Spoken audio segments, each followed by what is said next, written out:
In section 2.6, we are going to learn how to identify all the possible rational zeros that we may find in a given polynomial. So previously we've learned how to find rational zeros by testing using synthetic division, but now we need to narrow down the realm of all real numbers to a smaller set of numbers to test.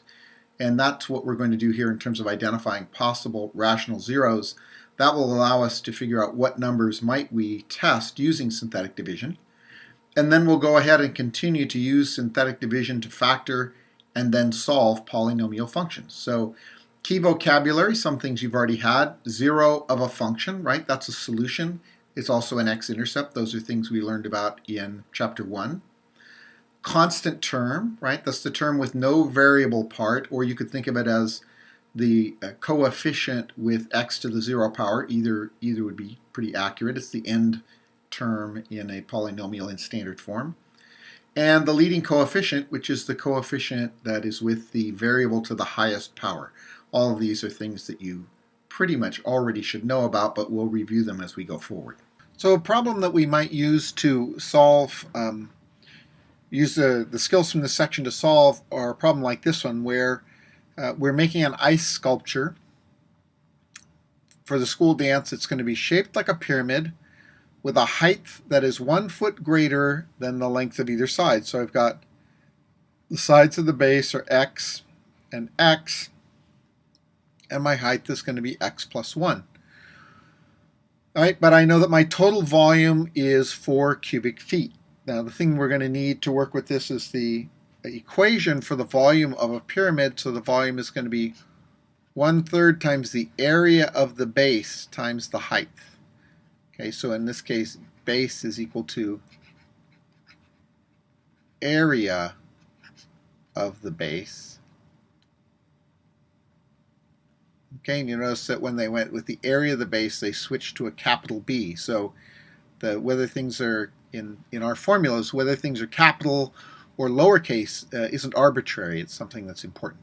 Okay, so we're going to go through some skills, and then we're going to finish the lesson by solving this particular problem. And in previous section, we've had these first two items, the remainder theorem, which said that basically if I divide a polynomial by a binomial x minus k, then the remainder is the function of k. And we took that a step further by saying that when the function of k was 0, meaning there was no remainder, that this item is a factor.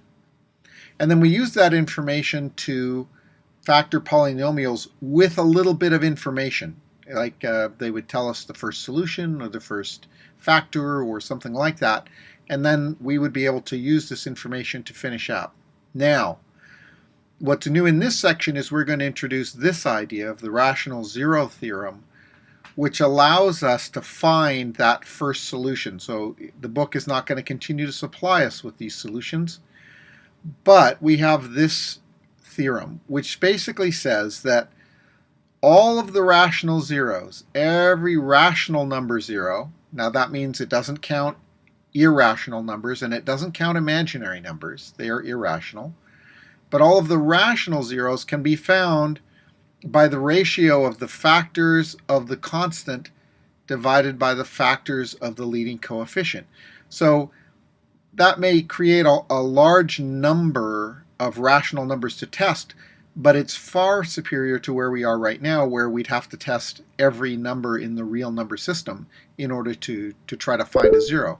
So this lets us narrow it down a little bit, and then we will be able to use that information to test, find our first solution, and move through to solve.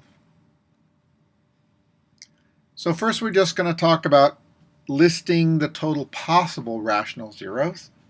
So in the numerator, I'll have the factors of 10, right? The factors of the constant divided by the factors of the leading coefficient. Now what's nice is the leading coefficient is 1, so the factors are plus and minus 1.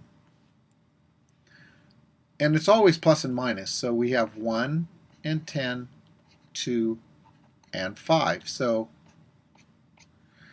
positive and negative 1, positive and negative 2, positive and negative 5, positive and negative 10 are all the different numbers. So 8 total numbers that I might test to find the solutions. It's great when the leading coefficient is 1 because it cuts down the number of possible rational zeros. So a plus and minus 1, 2, 5, and 10. Those are the total number of possible rational zeros. Now over here we're going to have over 1 and over 2 because those are the factors of my leading coefficient, and 8, 1 and 8, 2 and 4. So we'll have plus and minus 1, 2, 4, and 8. Those are those numbers divided by 1. And then we'd also have 1/2, 1 divided by 2. 2 divided by 2 is 1, though, so we've already got that. 4 divided by 2 is 2, we've got that. And 8 divided by 2 is 4, so we've got that. So all the 2 ended up adding was plus and minus 1/2, so only 2 more. So we find the different possible rational zeros by the factors of the constant divided by the factors of the leading coefficient. Now go ahead and do a couple of practice problems. Do problems 3 and 6 from the book, and then come on back to the lecture. Okay, so I'm working with the leading coefficient being 1, so I don't really have to worry about the denominator because when we divide numbers by 1, they just end up being themselves. I want the factors of 72. We have 1 and 72. We have 2 and 36. We have 3 and 24. We have 4 and 18. And we have 8 times 9. Okay, quite a few that I might want to test. Now, I'm not going to start with the big numbers. I'm going to go ahead and bring my coefficients down. 1, 8, negative 9, negative 72, 3, 2, 1, 0. I don't have any missing ones. Right? And I'm going to try 1. So if I add down, I get 1 times 1 is 1. Plus 8 is 9, times 1 is 9, plus negative 9 is 0, and that'll give me 0 over here, so 1 failed. I want to keep track of the ones that fail.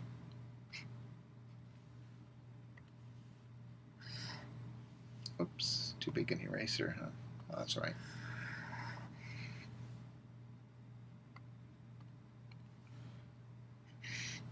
So 1 failed. I'm going to try 2. 1, 2, 10, 20, 11, 22. Okay, so that didn't work.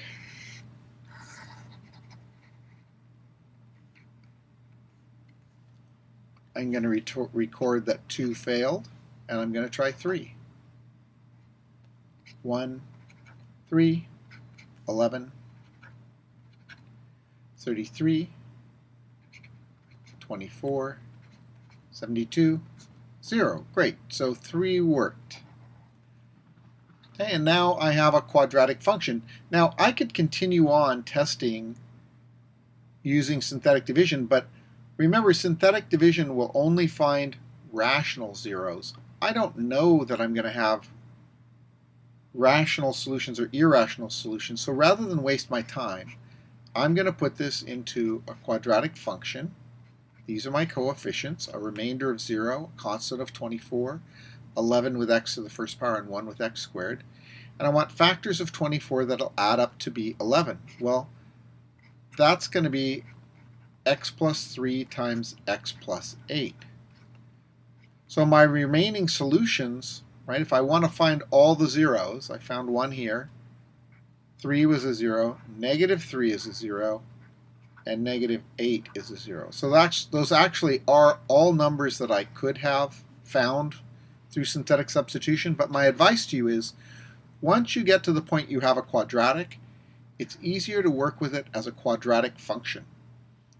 Okay, so when you're working with a third degree equation, if I find one solution, what's left is a quadratic function, and then I would just go ahead and do what I've already learned in chapter 1 to find solutions.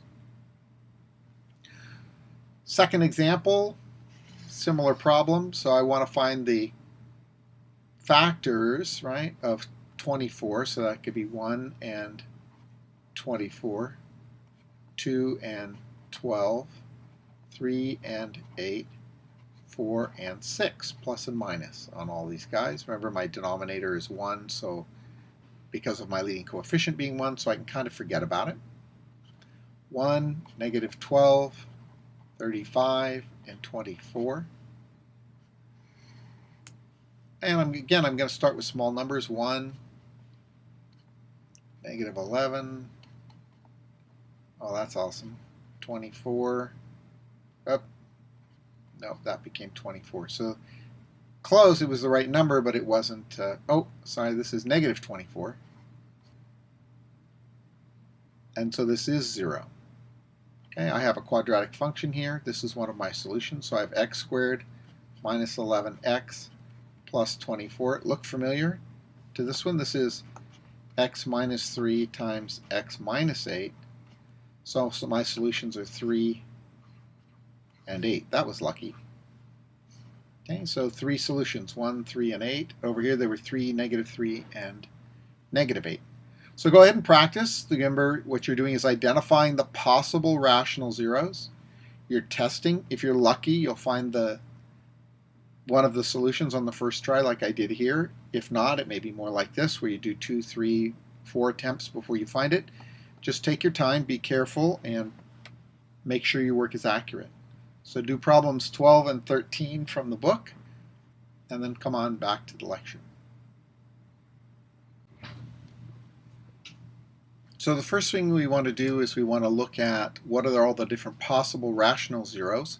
When the leading coefficient is not 1, that means there are just a few more possibilities. So I know in my denominator I'll have 1 and 2. It's still going to be plus and minus, and then I want the factors of 8, which are 1 and 8 and 2 and 4. So when we start looking at these guys, I'll have plus and minus 1, 2, 4, and 8, and then I'll have 1/2, but then I'll have 2 divided by 2, which is 1, 4 divided by 2, which is 2, and 8 divided by 2, which is 4. So that's all that this added, right? So this was the problem that we had when we were identifying rational zeros. Now we're going to use those rational zeros to go ahead and solve this. So I'm going to bring my coefficients down. I'm going to make sure that I don't miss any, right? So I have 3, 2, 1, 0. That's good in terms of the degree. So I have coefficient 2, 2, negative 8, and negative 8. And I'm not going to start with the 1/2. Let's try a 1. So 2 plus 0 is 2 times 1 is 2, plus 2 is 4, times 1 is 4. Plus negative 8 is negative 4, times 1 is negative 4, and this will give me negative 12. So 1 failed. So let's go ahead and erase this stuff and try another number. I'm going to go ahead and try negative 1. Sorry, negative 1.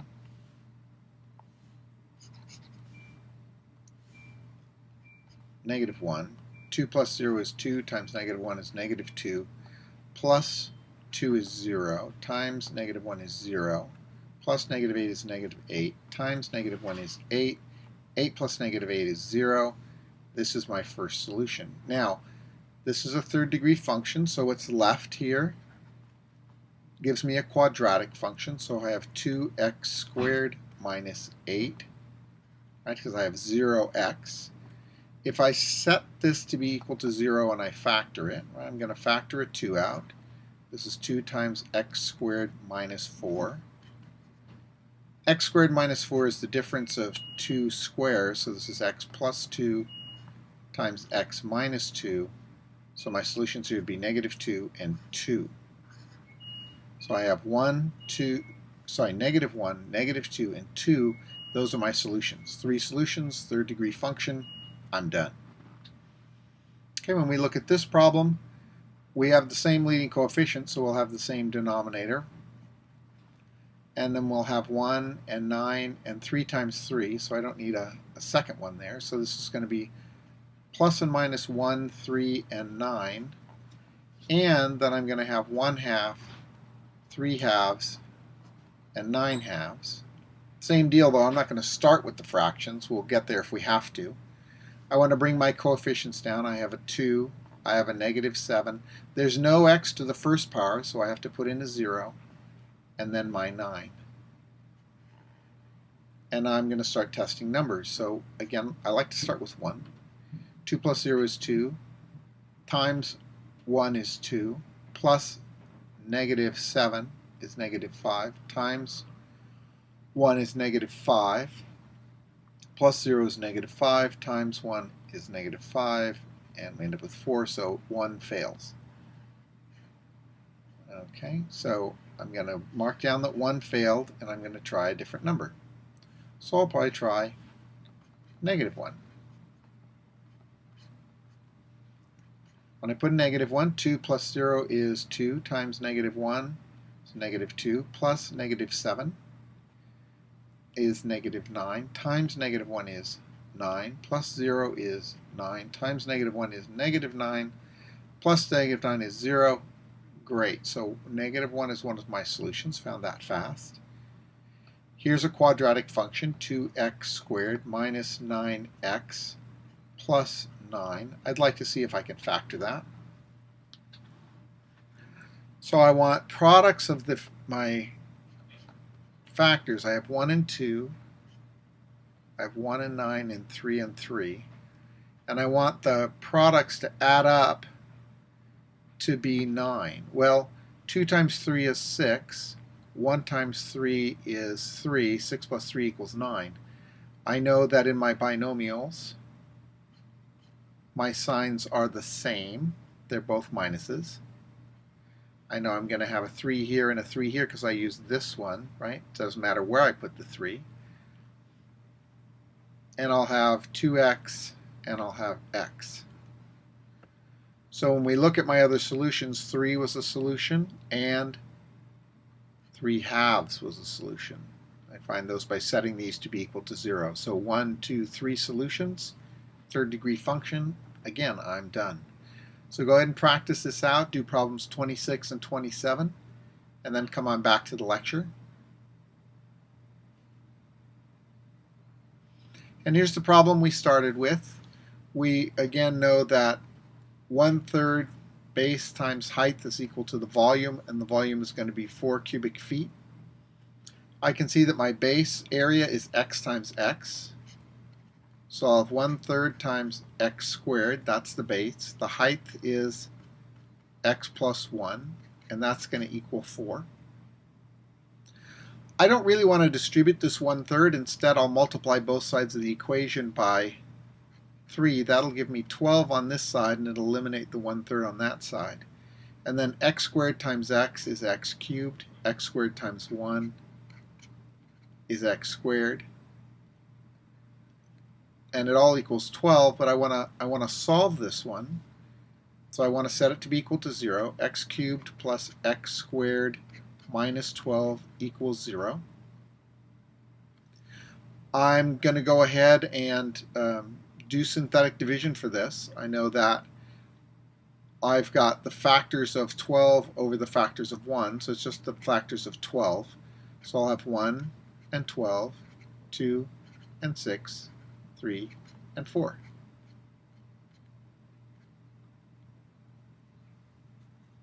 All right, I bring my coefficients down. I'll have 1 and 0 and negative 12. And I'm going to start testing. And I like to start with 1. 1 plus 0 is 1, times 1 is 1, plus 1 is 2, times 1 is 2, plus 0 is 2, times 1 is 2, too small. So 1 isn't going to work.